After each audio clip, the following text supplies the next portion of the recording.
Bhagavad Gita as it is, translation and commentary by His Divine Grace A.C. Bhaktivedanta Swami Prabhupada, Chapter 18, Text 11. Nahi deha brita shakyam tyaktum karmanya sheshataha yastu karma phalatyagi satyagitya. Translation.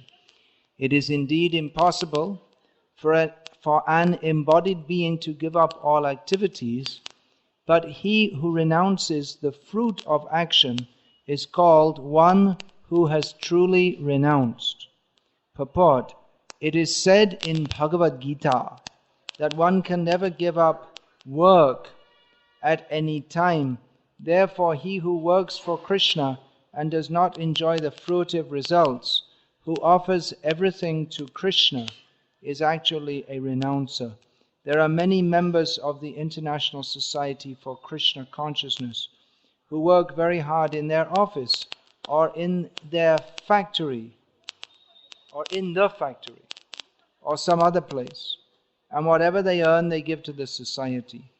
Such highly elevated souls are actually sannyasis and are situated in the renounced order of life. It is clearly outlined here how to renounce the fruits of work and for what purpose fruit should be renounced. Srila Prabhupada in this purport refers to members of the International Society for Krishna Consciousness who work in their office or in the factory or some other place. At the time when Srila Prabhupada wrote this,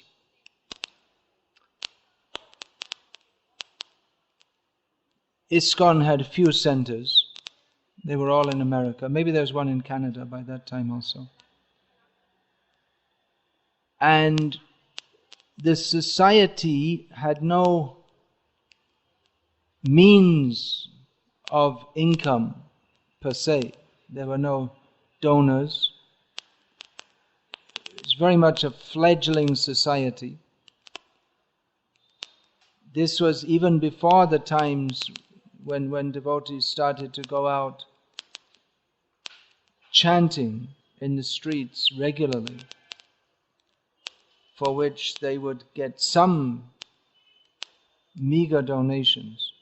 So to support the activities of the society, devotees, they went to work, often in very menial jobs, factory jobs, or some Satswarup Maharaj later.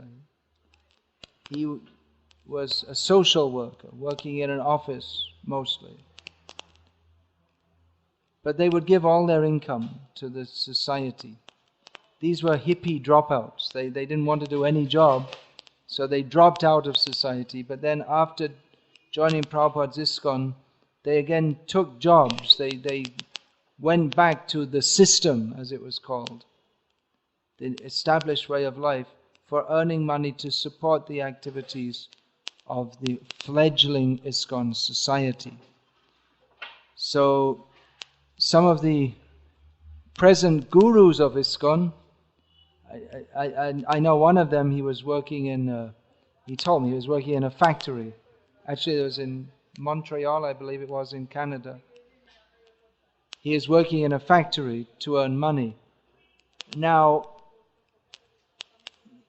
in modern India, there's a very strong concept of being a material success, especially among the, it seems, ever burgeoning middle classes, who are very concerned that their children become successes. That means if they're working in a factory, they should be either a supervisor or a manager or the owner of the factory. But to be a manual factory worker is not considered a success. And the opposite of success is failure, which is considered abominable. So Prabhupada here is referring to devotees working in a factory, and actually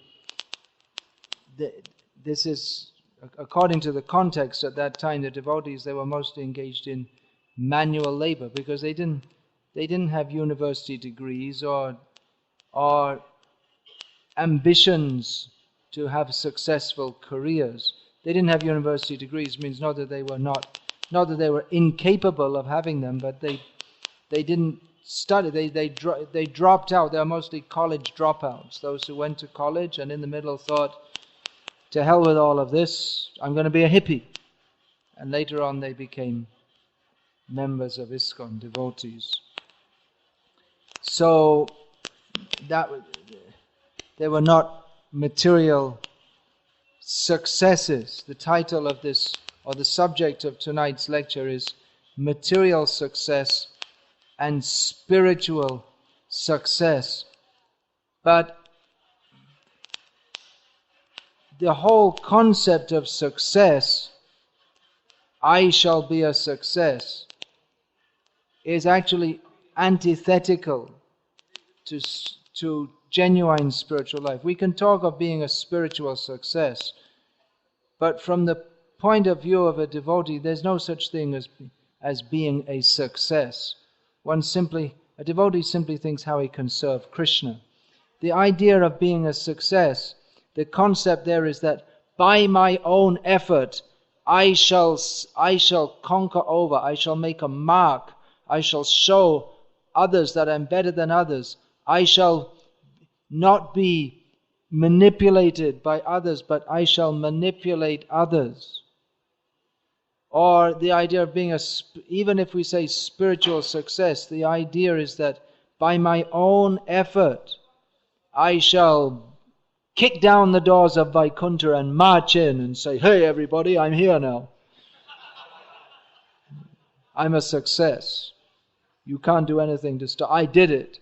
I chanted 64 rounds a day and I followed Ekadashi with severe fasting, and now I did it.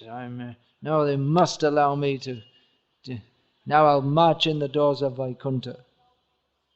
So this idea that by one's own endeavor one shall rise to a higher position than others. This is the idea of success, isn't it? You shall be a success. By your own endeavor, by your study and by your hard work, you shall rise to a higher position than others and be noticed by others and respected by others and have prestige. This is the idea of success. But spiritual life means to give up the ambition to be the controller or the doer, or rather I shall simply be a humble servant of Krishna, try to serve Krishna and the Vaishnavas and depend on their mercy. And actually we are dependent on the mercy of the Lord. Even the man who says that I am what I am today by my own efforts. I didn't depend on anyone else. By the sweat of my brow, I have risen to be what I am today. So it may appear like that. By my own effort, someone has come up. Dhirubhai Ambani, that was his name? Is that the right name? Dhirubhai.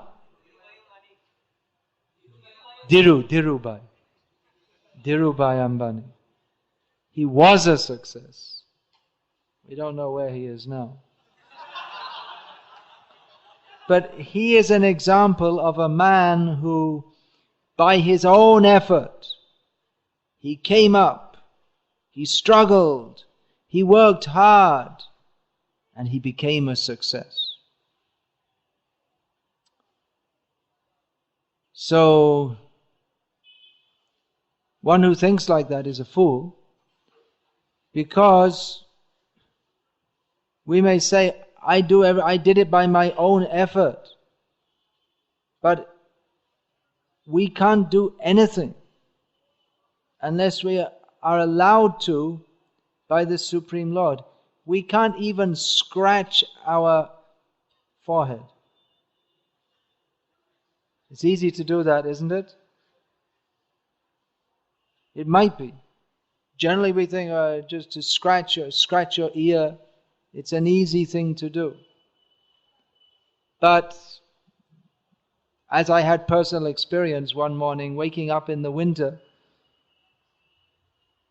I couldn't move my arm at all. I had this kurta, I was wearing that, and usually get up in the morning in the cold winter and then take this off and then go brush teeth and take bath. But I couldn't get the kurta off because due to the cold, during the night, my whole arm had become so stiff I couldn't move it at all.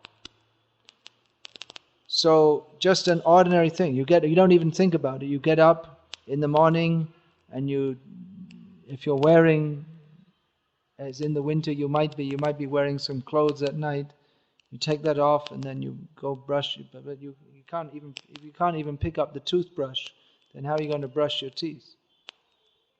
So we presume that we can do I do it while. What is that? Charmina cigarette advertisement. I get what I want. So that's the idea that by your own strength you shall conquer over others. But you can't. This strength, balang balavatang chaham, tejas tejas vinamaham, that's not our strength. We have no power to act on our own. Dhirubhai Ambani was successful in the material sense.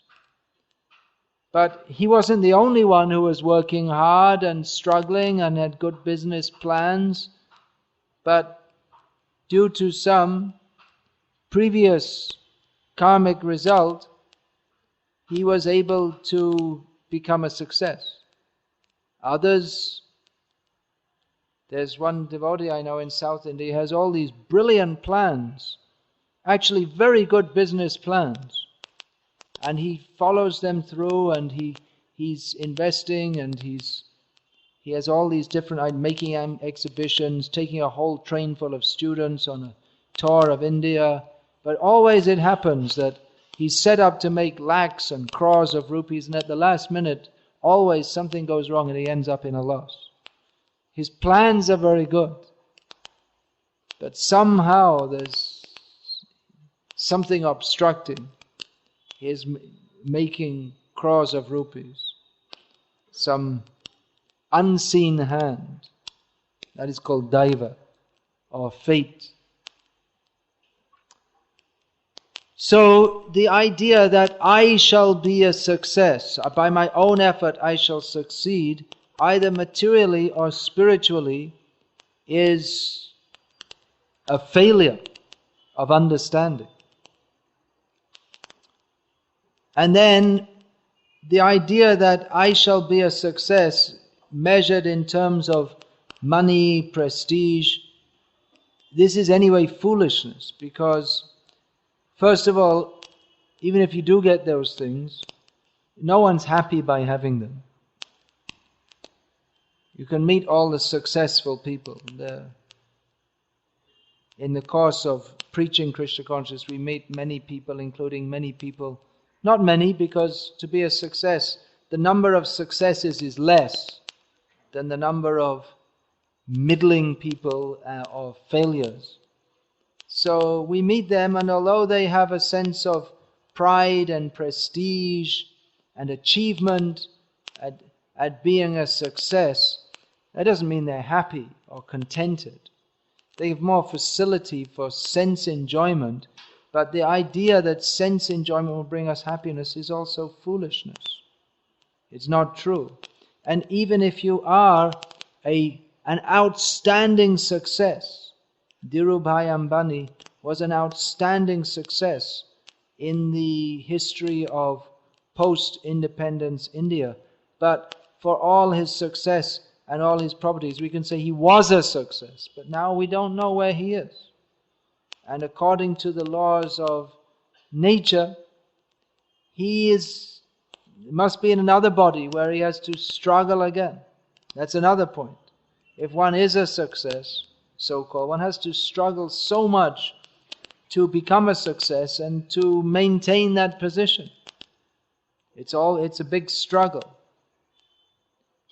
So the very idea of being a success in the material sense, showing oneself to be better than others, or more prominent than others, is simply an exhibition of one's foolishness, a misunderstanding of the actual purpose of life.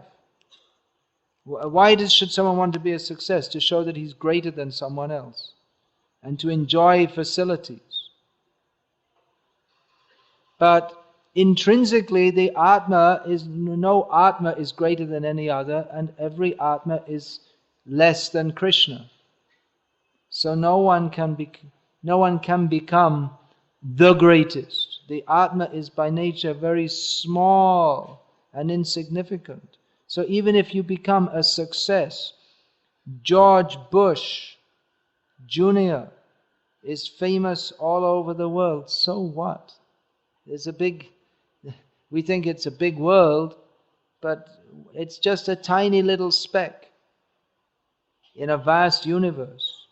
And even if you think, well, it's a tiny little speck, but let me be famous in it, you'll be famous just for a tiny moment of time. Space-time worm. You're here, you're gone. So what is the meaning of being the dogs in the street? They're running around, and one among them is respected more than the others. So he's feeling, I'm the top dog. What is the value of that? Among the rats, one is highly respected more than the others. Among the monkeys, one monkey is, of course, monkeys, they don't have much concept of respect, but you won't find a monkey bowing down to another and very polite, but they defer out of fear to one who is stronger. So, what is the great thing about being respected, about being noticed? It's all simply part of our perverted desire to imitate Krishna. Krishna, he should be respected. The Vaishnavas, they should be respected. They do not want respect, but they should be respected because they respect Krishna. Therefore they are Mahatmas, great souls. So the idea, I shall become a success, people shall notice me, is simply an expression of envy for Krishna. And it cannot satisfy the soul, because envy of Krishna is opposite to the intrinsic nature of the soul. So because we have a perverted, viparita buddhi, perverted intelligence, we think, I shall be happy by being respected, whereas actually we shall be happy by offering respect to Krishna.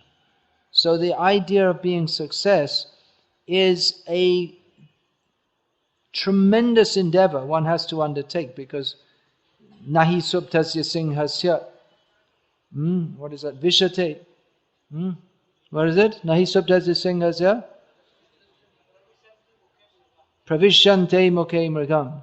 No, not just by sitting. The lion is the most feared animal in the jungle, but he's not just sitting down and ordering the deer, now you come and enter my mouth. He has to do some work. He has to go and catch the deer. So one doesn't become a success simply by dreaming about it. One has to do some work. It's a lot of hard work. It's a big struggle to be a so-called success. But it's a struggle in the wrong direction, because we can never be happy. Rather, we shall become more unhappy. No one will believe this. If we say that you shall be more miserable if you become a success, no one will believe it. But actually it's a fact, because we're increasing our ahankar, that I am by myself, I am something very great. Or just to think that I am very great is progress in the wrong direction. To think I am a very small servant of Krishna is proper understanding. So the idea, I shall become a success by my own effort, I shall show myself to be very great, people will respect me, and then I shall get more facility for enjoying.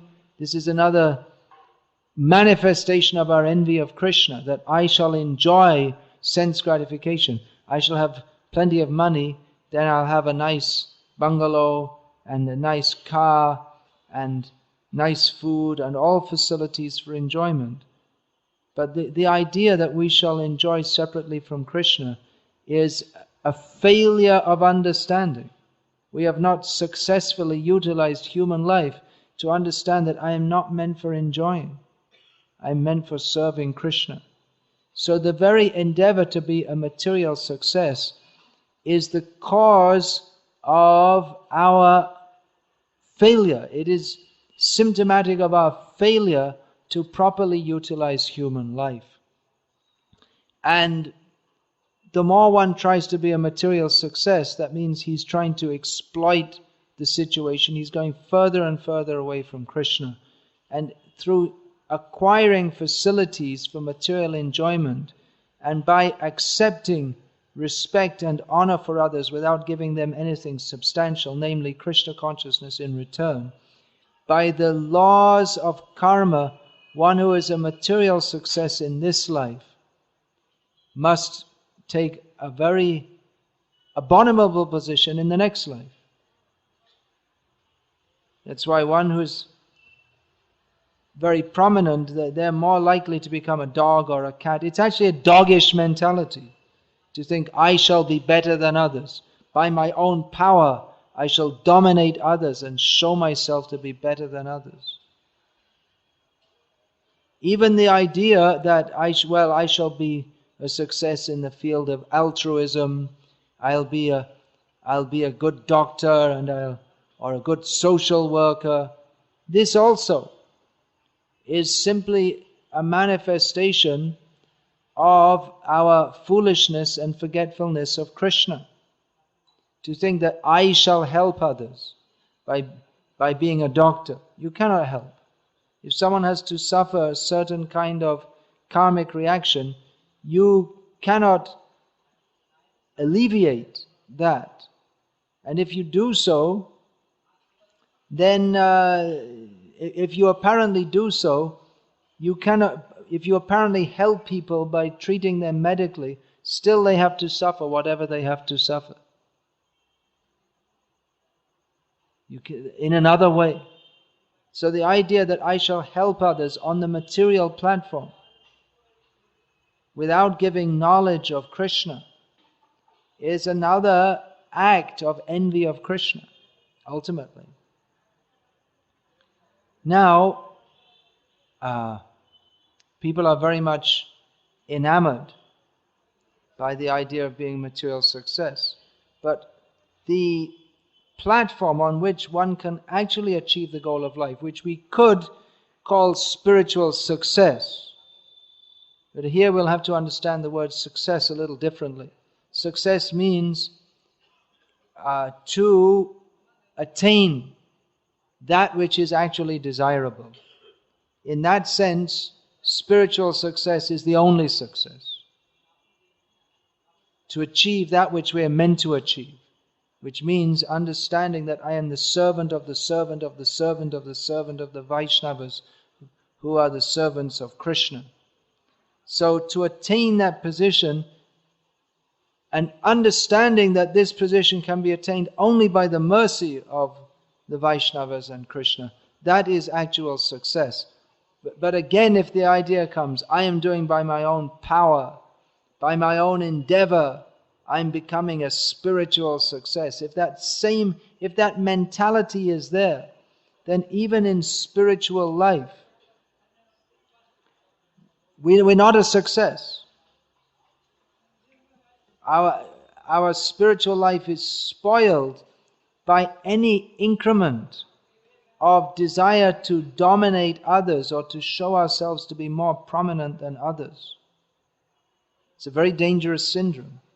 Even coming to spiritual life, even coming to Krishna consciousness, if that mentality of wanting to exploit others or show oneself better than others or use the facilities which are meant for Krishna consciousness for our own personal enjoyment or comfort, then even in the name of Krishna consciousness, it may appear that we are Krishna conscious, but actually we are cultivating material consciousness. So that's a danger we have to be careful of in Krishna consciousness, that we're chanting and we're doing service, but we may be cultivating desires for material enjoyment even in the name of Krishna consciousness.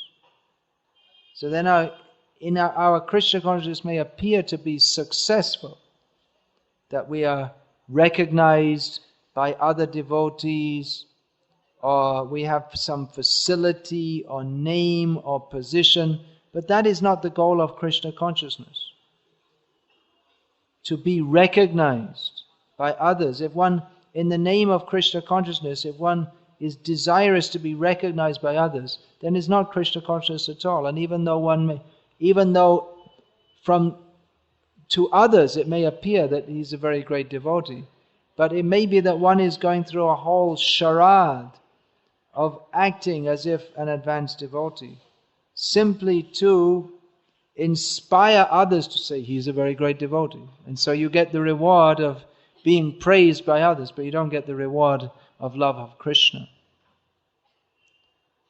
So spiritual success is achieved by ceasing to think of our own self-interest measured in terms of how others shall praise me, how I shall achieve comfort and sense pleasure, to stop thinking in terms of one's own self-interest and simply think how I can utilize my time, my energy, my life simply for the pleasure of Krishna.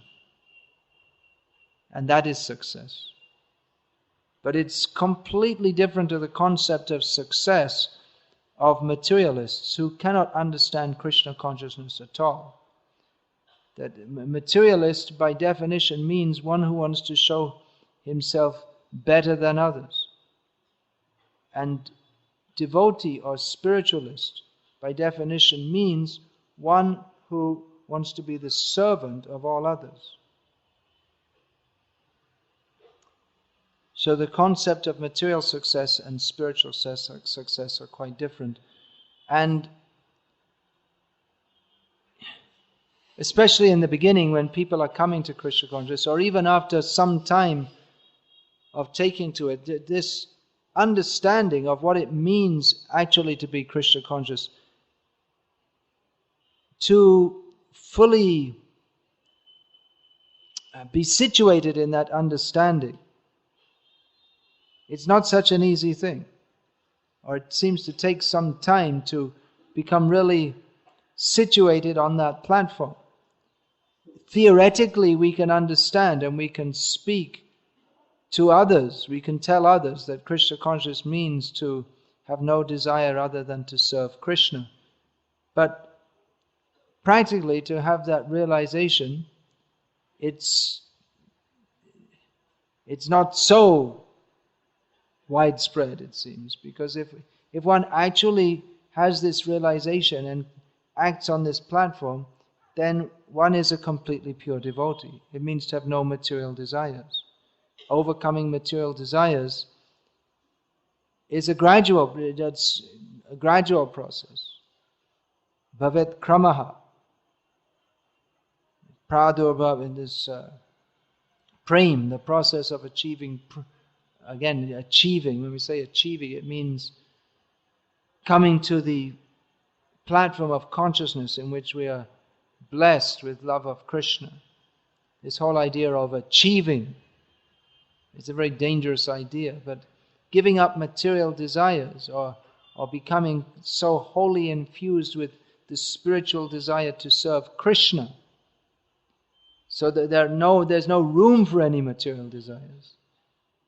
It's not just a question of giving up material desires, but rather having purely spiritual desires to serve Krishna. So to come to that platform, it generally doesn't take place overnight, and that's why the Vedic process is one of following dharma, varnashram, karma, karma yoga, sakam karma yoga, akam karma yoga, and gradually becoming purified. In the Vedic literature, there are incentives. Perform this sacrifice and you can get some material result. It's all meant to gradually lead us to the platform of giving up our material desires and becoming fixed in the understanding that the real success of life is to surrender to Krishna.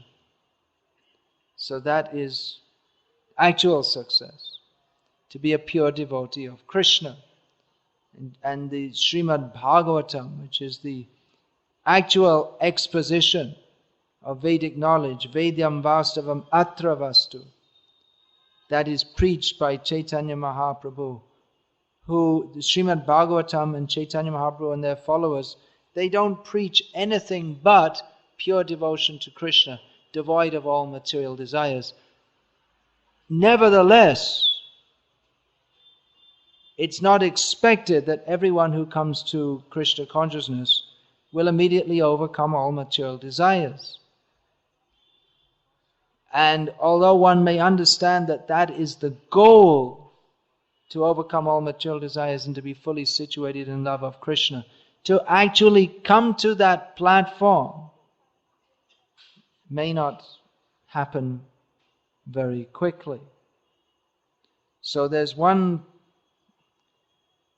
trick which the upper sampradayas, who Srila Bhaktivinoda Thakur and Srila Bhaktisiddhanta Saraswati Thakur fought against, they have one trick which is very dangerous. Upper sampradaya means they're apparently Vaishnavas, but they're not properly situated.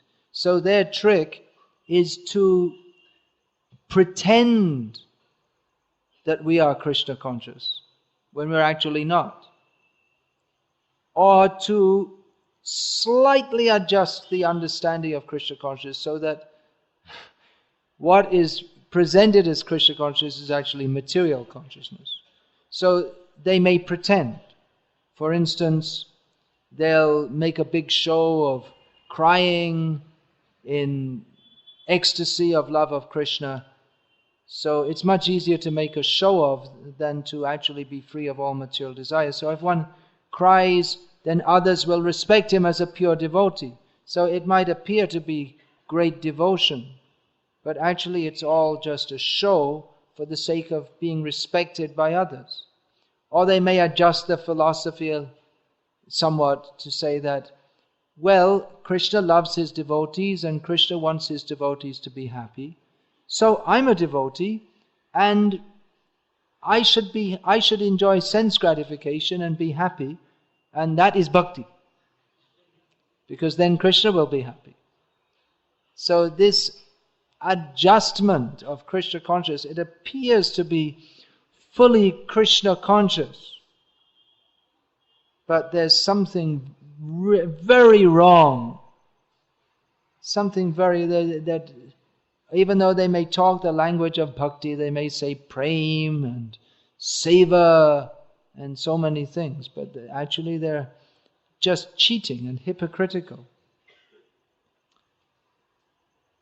Now, what is pure devotion then? Anyabhilashita shunyam, being free from the desire free from the propensity for having any other desire than to cultivate Krishna consciousness. Anukulyena Krishna anushilanam. This verse is spoken by Rupa Goswami, that we should cultivate Krishna consciousness in a manner that is favorable to Krishna. And what is favorable to Krishna? Then again, Rupa Goswami gives his whole book describing. And then the acharyas, they come and they delineate what is bhakti, what is shuddha bhakti, what is mishra bhakti, which is not real bhakti, what is micha bhakti, or cheating bhakti, so-called bhakti. So all these things should be understood very carefully. Otherwise, there's a danger that in the name of bhakti, we can be cultivating something else. Now, sometimes we hear it said that the topic again, material success and spiritual success. So sometimes our devotees, they're accused that, well, if you're so spiritual, well then why do you introduce yourself as a PhD? Recently I got a letter from one godbrother of mine, and he put at the end of his guru, such and such name, PhD. And then he explained in a bracket after, I'm putting PhD because mostly I'm moving in material circles who respect this thing. And then also it's to distinguish me from someone else who's got the same name, who does all kind of, makes funny comments all over the internet, and I don't want to be identified with him. Now he put his name, such and such Das, ACBSP, PhD. So he explained why he put PhD. It's not that I'm trying to show I'm better than you, but there's some reason for putting that. So sometimes we say, oh, why are you so much enamored by that? Well, devotees shouldn't be enamored by that, but materialistic people are. So to make some impression, if materialistic people can hear from, if they can begin to hear from devotees, they can be benefited. Now materialistic people, they tend to respect other materialistic people. They look to see who is a success. If someone is a success materially and they've taken to Krishna consciousness, well, maybe I can take this seriously. I'm not going to listen to some illiterate, someone who's less than me, because their manner of, their outlook is so wholly materialistic. They cannot recognize a devotee for his spiritual qualities. So in the beginning, let them recognize for the material qualities. That's for the materialists, just like building a big temple. Temple is not required at all for practicing Krishna consciousness. It's Hare Nama Eva Kevalam. You don't need any temple for chanting the holy names. Building big temples is mostly to attract materialistic people. Of course, it's also to show how the Lord should be worshipped and how to worship Him. But worship of the Lord, especially in Kali Yuga, is best effected by chanting the holy names. So a temple is not needed, but then again it's needed for preaching, because materialistic people, if they see people just chanting the holy names, they don't understand the greatness of that. But if they see a big temple with lots of marble and big, obviously crores of rupees, so they think, okay, that's something. Some people with lots of money must have donated for this, so they're taking it seriously, so I can take it seriously. I can go to such a place, a marble temple, that is in line with, that will uphold my dignity. But if I go to some little broken down ashram with a leaking thatched roof, I'm not going to go to such a place. Why should I go there? Some beggar, even though the person living there might be a Paramahamsa, but they cannot recognize that. So, some show of being a material success may be there for the sake of attracting the attention of poor people. By poor people, I don't mean financially poor, but poor in outlook, sankuchita buddhi, very shriveled up intelligence, by which they think that the purpose of life is to get money and material qualifications and all these things which are not only useless but worse than useless, because they tend to obfuscate the actual purpose, the endeavor to get these things, or the measurement of one's worth in terms of one's achievements of these things, obfuscates the actual purpose of life, which is to be Akinchan Krishna Das. Akinchan Krishna Das means without any I have nothing but Krishna. I have nothing in this world. Nothing. I have not. Kuch lena dena nahi. From the whole world, I have nothing to give, nothing to take on the material platform. Our only interest is to serve Krishna.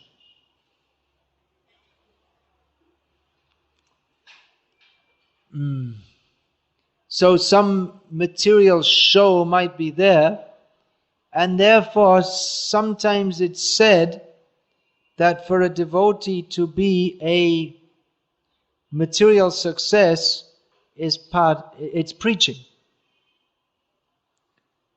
Now we have to be very careful with this. It can be that if one is a material success, that one is more likely to be listened to by others who are materially inclined. Although it may be that we'll be less listened to by people who are spiritually inclined. In the Western countries, this can be something of a dilemma. That if we have big opulent temples, then a certain class of person tends to think, oh, all right, this is something quite respectable. But then there's another class of person who says that, what's this? All this opulence, that's not very spiritual. So it's a dilemma. In the Western countries, if you have big opulent temples, then certain class of people will come and be impressed. And another kind of person, which are not small in numbers, they'll think their immediate impression, this is not very spiritual. So both of them are simply seeing by external vision. Whether a devotee lives in a palace or a hut or doesn't have any place to live at all, his Krishna consciousness is his spiritual asset. But for materialistic people, either those inclined towards bhog or tyag. Tyag is the flip side of bhog. So they tend to judge in terms of externals. One godbrother of mine told me that that's his tendency. He's not much concerned with good clothing or any such thing. So his cloth had ripped, his dhoti had ripped, and he goes around in these flip-flop shoes. What do you call them? Hawaii chappals. So he was in Mayapur and his cloth ripped and he didn't bother to change it, and he was going to Navadvip, and in Navadvip people were seeing his ragged appearance and they were very, sadhu. They were thinking this is something very wonderful. So he didn't become a better devotee because his cloth ripped that day, but they were thinking like that. That is their external vision. So for some people, if you show opulence, they'll be attracted. And for other people, if you show, they'll be repelled. But generally in this country, in India, in many ways, from what I can see, Indian people are the most materialistic in the world. The most pious and also the most materialistic. People in India, more than in other countries, are interested in, very much concerned with being a material success. Which is one reason why in America so many of the IT professionals are from India, because in the Western countries people are not, many times, in many cases they're not so much concerned. I'll just earn some money and live, and what do I need to work so hard to get lots of money and be often people, they're not so much concerned. That why should I work so hard, and if I get enough money and I have a TV and a dog and a girlfriend, and then why should I work? So I can enjoy myself without working so hard. So why should I can enjoy enough. So, but Indian people are very materialistic and they're very much concerned with being successes, and so they are in many cases successful. So when we say that, well, you can be a success and that will be preaching, we have to be very careful with this, because it's true that if one's motive is purely to preach, then one's material success will be helpful. But then to be a material success, generally you have to be quite materialistic also. And you have to invest time into it. If you're going to have a successful career, you're going to have to work at least as hard as everyone else who's your competitor, because to be a successful career means you conquer over the opposition. There are plenty of other people who want that coveted position as the head of department or CEO or whatever it may be. So you have to really put a lot of time and energy and effort into it. And the result of that is that one won't have so much time for hearing and chanting about Krishna, which is the real purpose of life. So one may be a devotee, but you may not be able to become very deep in Krishna consciousness if you're very much concerned with having a successful career. And if you are so much concerned with having a successful career, that it often means that, well, you're a devotee, but at the same time we have strong material desires, that we want to show ourselves to be a success. So we're it's like a kind of Dr. Jekyll and Mr. Hyde kind of situation, in which you know what that means, Dr. Jekyll and Mr. Hyde? You don't know that. There's a story by Aldous Huxley, someone, I can't remember his name, of someone. There was one polite gentleman who was, as a hobby, he used to do chemical experiments. This was quite common in the 19th century, when this book was written, or early 20th century. So he made some chemical concoction, which upon drinking it, his appearance and his whole attitude changed. So he became like some kind of complete demon. He was the same person. So sometimes when he took that chemical concoction, he became like a complete fiend or demon. And at other times, he was a nice gentleman. It's something like Superman in reverse. That Superman's just a normal person, and then he becomes Superman by taking Krypton or something like that. Some silly story. So one's a devotee, but at the same time one has many material desires. So he says that, well, actually I want to pursue a successful career because then people will listen to my preaching more. Which is possibly true, but at the same time, that may not be the whole and sole reason. One wants to have a successful career because he wants to be respected by others. He wants to please his materialistic parents who want to see him be a material success. He wants to be recognized in society for reasons other than being a devotee. So we can be deceiving ourselves and others by saying, well, we're only doing it for preaching. So it may be that we can attract others, but we can attract others to this kind of karma mishra bhakti, of being materialistically successful and at the same time being devotees. But pure devotional service means to give up all material desires. So if one can actually be so detached from being a material success and at the same time cultivate Krishna consciousness, then in an absolutely detached way, which is very rarely achieved, one can endeavor to be a material success for the sake of preaching.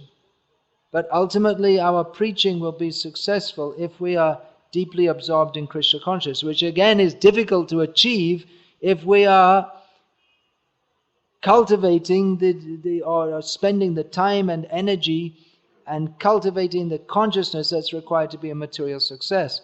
To be a material success, one has to push oneself up above others. It's antithetical to Krishna consciousness. So the two things, they don't go very well together, although it is possible to be a material success and to be Krishna conscious. But intrinsically, the two things don't go very well together. So unless one is a very advanced devotee, to be a material success will generally result in the mada. Janmaishvarya Shuddhasri Edaman mada, or the madness of thinking I'm something better than others. Like one may think I'm a better devotee. I'm a PhD devotee. He's only an MSc devotee. I'm a heart surgeon devotee, and this one's only a GP devotee. So this kind of material calculation, it is a absolutely materialistic way of thinking by which one may be apparently in Krishna consciousness, but at the same time cultivating a materialistic outlook in which we may subtly present something as being Krishna conscious which isn't. That I'm doing just like someone, these upper sampradayas. Well, I'm enjoying sense gratification just to give pleasure to Krishna, because Krishna is happy when his devotees are happy. So I'd better go and eat some ice cream quickly, because Krishna, he won't be happy to see me sitting here not enjoying my senses. So let me enjoy my senses, then Krishna will be happy. So it's a perverted understanding of Krishna consciousness.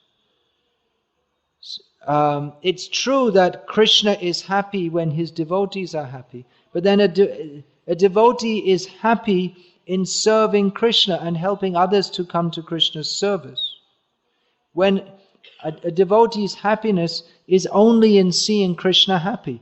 A devotee has no sense of being happy on the mundane platform. So this is a perverted understanding that I'm a devotee, I shall be materially happy, and then Krishna will be happy. So the idea that I shall be a material success and that will be good for preaching may be it may be true to some extent. But then if we don't have the purity which comes from detachment, from any trace of any desire for material enjoyment, then our preaching may seem to be successful inasmuch as other people become attracted to what we are presenting as Krishna consciousness, which is not actually Krishna consciousness, which is, we may be presenting that Krishna consciousness means that you'll be a material success and then you'll be a devotee. But whereas this so-called material success or not, it's got actually nothing to do with Krishna consciousness. So this is actually the Protestant idea, or prominent, particularly in many strands of Christian Protestant thinking. The idea that God helps those who help themselves, so that if one is a material success, this is a sign of God's mercy. And poverty is therefore considered a sin. So it's considered a sign that you're a very pious person if you go to church and you're a material success. That means God likes you. It's a misunderstanding. It's a very grave misunderstanding that Krishna can be satisfied only by full self-surrender. But the tendency always of the conditioned soul is to take, even if he's presented with pure Krishna consciousness, is to take that and, either to reject it or ignore it, or even if one accepts the teachings of bhakti, to accept them superficially and twist them to put it in line again with our sense gratification. So always the path of bhakti is being hijacked by persons who they may themselves think that I'm a great devotee, and others may also think they're a great devotee. but for absolutely external reasons. Just like there's the Nityananda Vangsha or some Advaita Vangsha, persons who are supposed to be descended seminally from Nityananda Prabhu and Advaita Prabhu, and people think that they are great devotees. Why are they great devotees? Because they are descendants of Nityananda Prabhu and Advaita Prabhu. But that is not any criterion. In fact, among Advaita Prabhu's direct sons, of course every living creature is his son, but those who apparently were his sons, some were from the very beginning against the path of Advaita Acharya and rejected from the path of pure devotional service. But by material understanding, someone may see, descendant of Advaita Prabhu, that he must be a great devotee. So, to put any material criterion on devotional service, to fail to recognize the actual jewel of devotional service, means that we have again come to the material platform. Therefore, Siddhanta Balya Chitte na Karoha Lash, Eha Hoite Krishna Lage Sudhira Manosh. We should painstakingly try to understand, or take the trouble to understand what actually is Krishna consciousness according to Siddhanta, that which is given by Vyasadeva, that is which is given by the Acharyas. Otherwise, the tendency is to be superficial. Materialistic people are by definition superficial. They only see the external. But bhakti is subtle. To appreciate what is actually bhakti, that requires our intelligence to be developed from the gross to the subtle. The gross external platform to the subtle understanding of what it means to satisfy Krishna. So the Acharyas, they are practically rebels against the, or rather they are emissaries of that which is true, that which is correct, the param satyam, vastava vastu. They are emissaries of what is correct, what is right in the land of the rebels. So in the land of the rebels, they appear to be rebels and revolutionaries, although they are only speaking the actual fact. But the tendency to pervert their message, it happens always. What Chaitanya Mahaprabhu spoke was perverted by persons for their own personal so-called self-interest. What Jesus spoke was changed. Jesus was not a meat-eater or a drunkard, as it would appear from the present rendition of the New Testament. He was a sadhu. But they wanted to change his message, so they did. So we have a different message to what he spoke. So this point, although in one sense it can be true that to be a material success is good for preaching, at the same time we have to be very careful to understand what this means. This statement has to be qualified.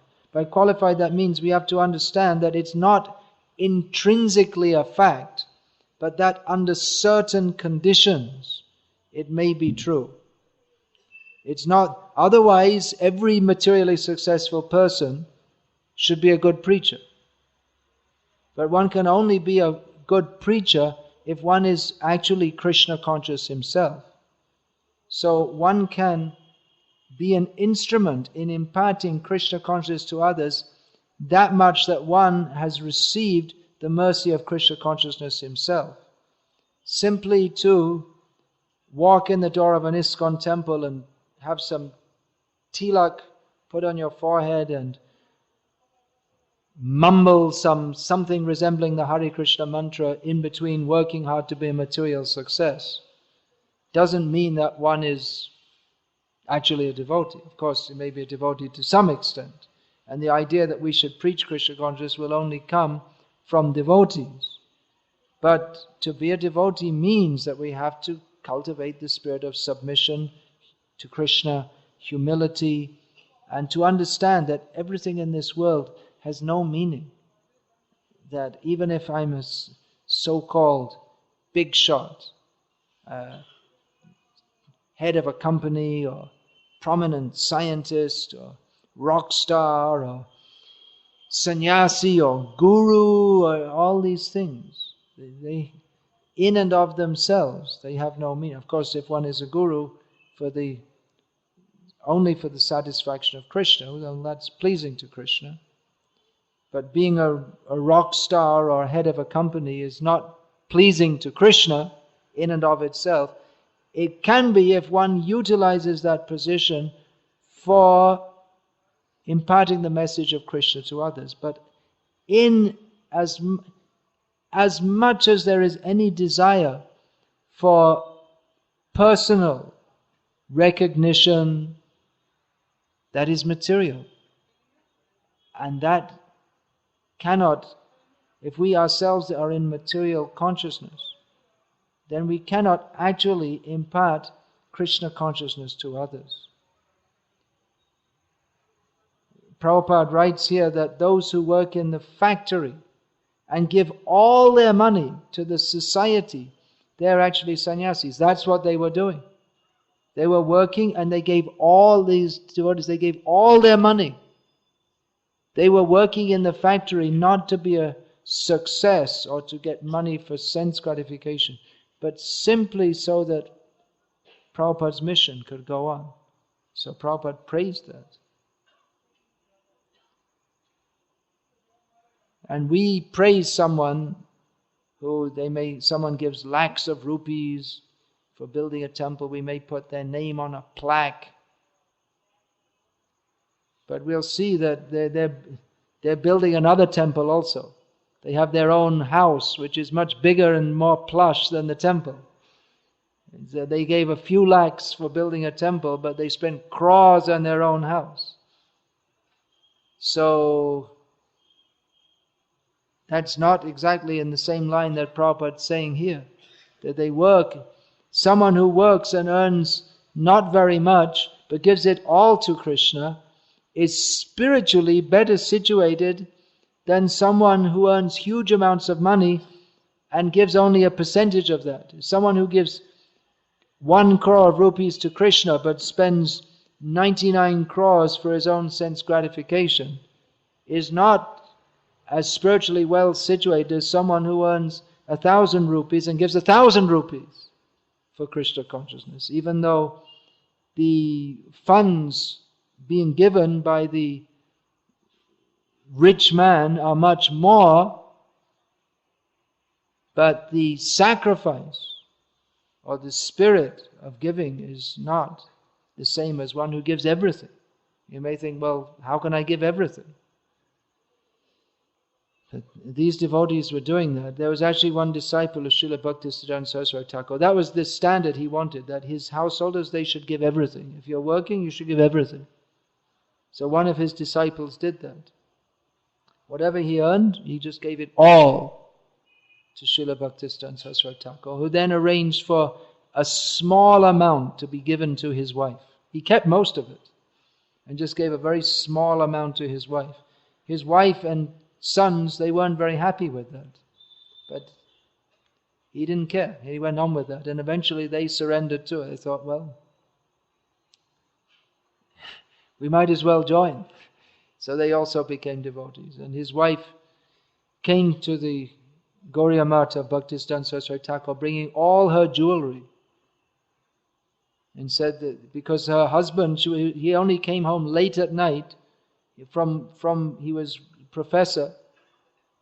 So he would go from the college directly to the mutt and take part in all the activities of the mutt up to late. Then he would finish chanting off his 64 rounds, come home late at night, get up in the morning and go off to the college. So he was practically never seen at home. So his wife came and brought all her jewelry and gave them to Bhaktisiddhanta Saraswati Thakur and said, "He for whom they are meant is here, so the jewelry might as well be here also." So whether she meant her husband or Bhaktisiddhanta Saraswati Thakur, it's not clear, but in either case, his heart was not in his home. He was materially a success. He was a prestigious professor. But he was spiritually a success because he got the blessings of his Guru Maharaj by his highly surrendered attitude, which caused Bhaktisiddhanta Saraswati Thakur to say that he is even the Guru of sannyasis. They may not be as surrendered as he is. So he was a spiritual success by actually giving everything to Krishna, not even theoretically. So if one can live like that, then that's surrendered life in the Grihastha ashram. So that's some points of discussion. We have to see that we have to be very careful that we're not, in the name of bhakti, cultivating material desires. That's very dangerous. If one admits, I have certain material desires, and I'd like to, all right, I have these material desires, and I want to, I'm weak spiritually, so I don't find it possible to give up these material desires immediately, but let me, according to the directions of Guru, Sadhu and Shastra, let me live my life according to my level of spiritual advancement and seriously endeavor to become more advanced spiritually. Let me do according to my present status and capability. Let me try to become gradually advanced in Krishna consciousness and try to gradually give up material desires. So with that recognition of our situation, we can make spiritual advancement. But if we fail to recognize our material desires and pass them off as spiritual desires, that is very dangerous. So we can become a spiritual success when we completely give up the idea that I should be a success. Our lives will be successful when we simply think how to serve Krishna and the Vaishnavas. That is success in itself. There's no need of... We shouldn't think that, well, I have to do so many things, and I have to preach, and I have to open so many centers. There's no need to think like that. That desire will come automatically if we think how I can serve Krishna. But if from another motive we think, I have to show myself, I have to do something to make others notice me, from that motive, if we try to preach, it will all be even from the point of view of preaching, it will be a failure. As we've seen in the history of our ISKCON, that some of devotees, they desired to preach Krishna consciousness, but their motive was, it appears, was to show themselves better preachers than others. And although for some time it was a success, because it was based on a material platform of self-aggrandizement, before long it all collapsed. So purity is the force. Purity that comes from cultivating the attitude of selflessness, hearing and chanting nicely about Krishna, and not being very concerned with whether I'm a so-called success or not. In fact, this concern about what others should think of me is very dangerous. in Krishna consciousness. We should only think, what does Krishna think of me? What does good Guru, Sadhu, what do they think of me? Am I pleasing them? This should be our motive. I'm going to finish here. I'll take one or two questions. It's already 9 o'clock. If anyone wants to ask a question.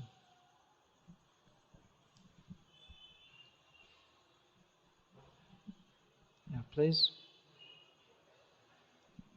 Give the mic.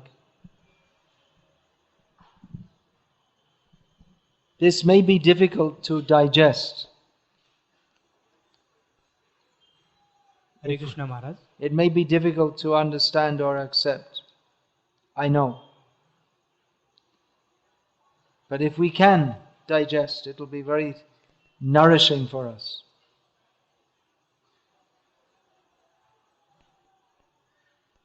Hare Krishna.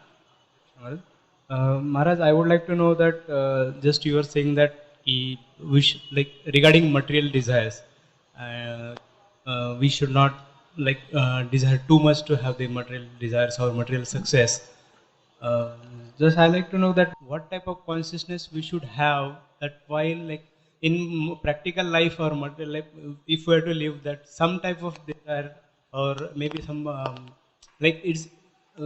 maybe it's up to little actions is required. So what type of Maybe consciousness? what? Sorry? What did you say? Maybe something is required? Maybe what is required? If suppose I have to do education or if I have to do some job or some maybe increment or something. One thing like you're that. saying practical life, but actually what we call practical life, it's very impractical for Krishna consciousness.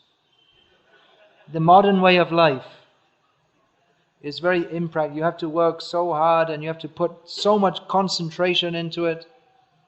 It's a demoniac society.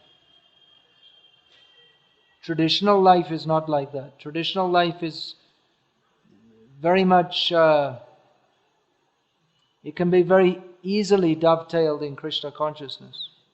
Modern life cannot. Not so easily. Everything in modern life militates against Krishna consciousness. So, how do we do this practically? Not easy. One has to have strong sadhana, strong association.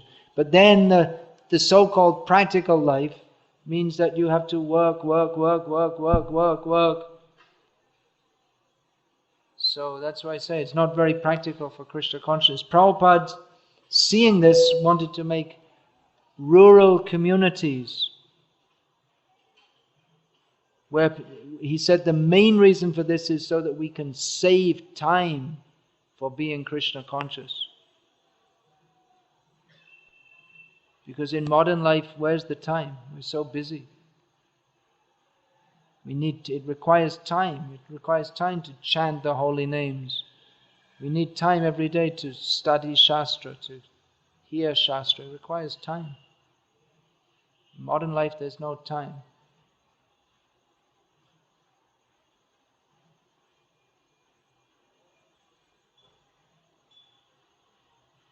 All right, if there's no more questions. All right, one more question I'll take.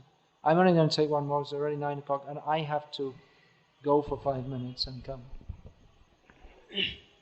Maharaj, I have a tendency to go to the extreme. Sometimes You have a tendency. That's Yeah, but I'm not going to give you personal advice now.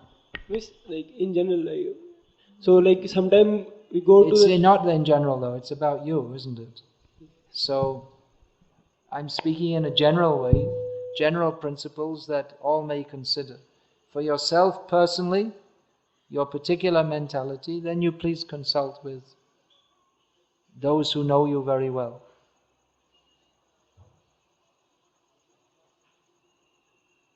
All right, one more question then.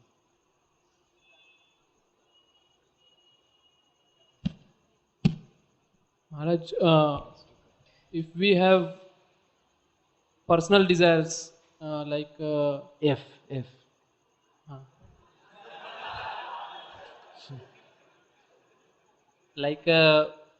saving for mother and father, and then Saving our mother and father?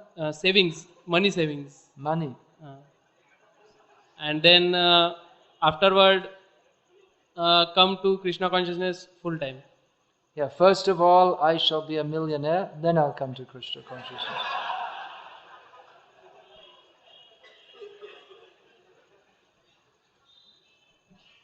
First of all, I'll become the world golf champion, then I'll come to Krishna consciousness. What do you think? Is it a good idea?